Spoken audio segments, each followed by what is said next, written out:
Ce jour si merveilleux qu'on se retrouve ici à Bamako pour la deuxième session du Collège des chefs d'État de la Confédération AES. Je voudrais aussi rendre un hommage appuyé à nos vaillantes forces combattantes qui mènent un travail colossal sur le terrain et qui permettent qu'aujourd'hui nous pouvons nous retrouver ici pour communier au nom de nos populations. Je vais m'excuser encore une fois de plus auprès de ceux que mes mots pourraient vexer, parce que je n'irai pas par le dos de la cuillère. Nous allons nous attaquer encore aux mots qui miment l'Afrique.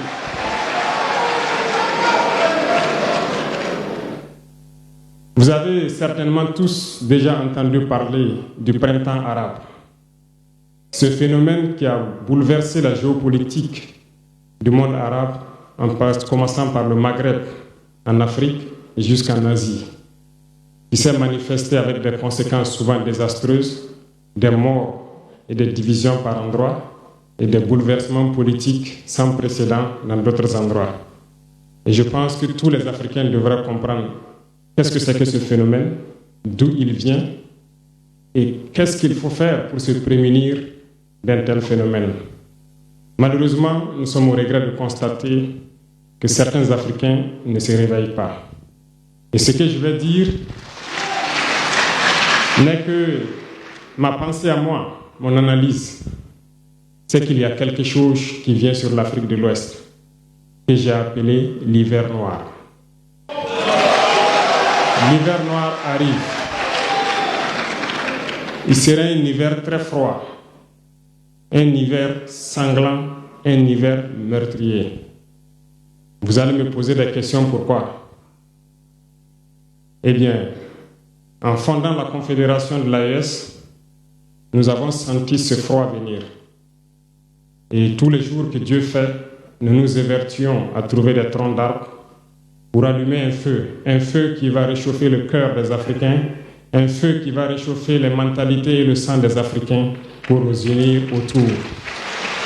Nous nous sommes évertués également à faire la chasse aux loups pour essayer d'utiliser leur peau pour faire des manteaux pour nous protéger du froid de l'hiver.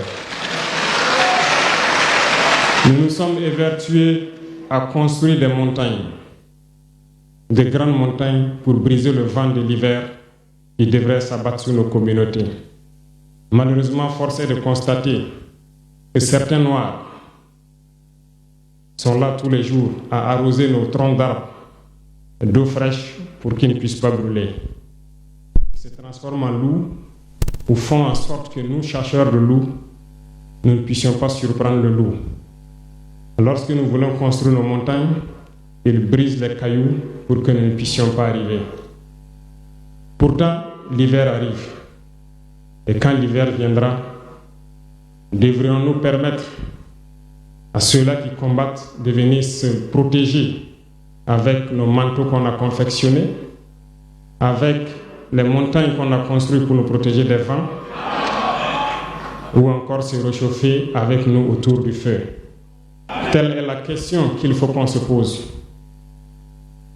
Qu'adviendra-t-il donc du panafricanisme quand l'hiver viendra? L'hiver viendra parce que la guerre se transporte en Afrique de l'Ouest. Les impérialistes font tout pour mettre l'Afrique de l'Ouest à feu et à sang. Mais du sommet de l'État jusqu'à certaines populations, soit nous faisons semblant de ne pas voir venir le danger, ou bien nous sommes nous-mêmes complices de ce qui va arriver. Le chaos pourrait s'installer. Je dis bien pourrait s'installer. Beaucoup de gens pourraient mourir.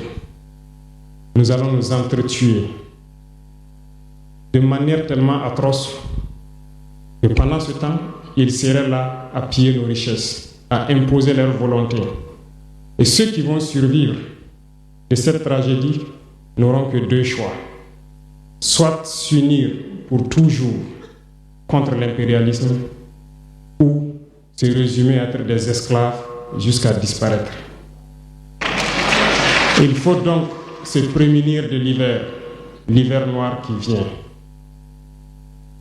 Nous ne pouvons pas comprendre que les Noirs en Afrique de l'Ouest ici Prie Dieu que les terroristes tuent des populations noires.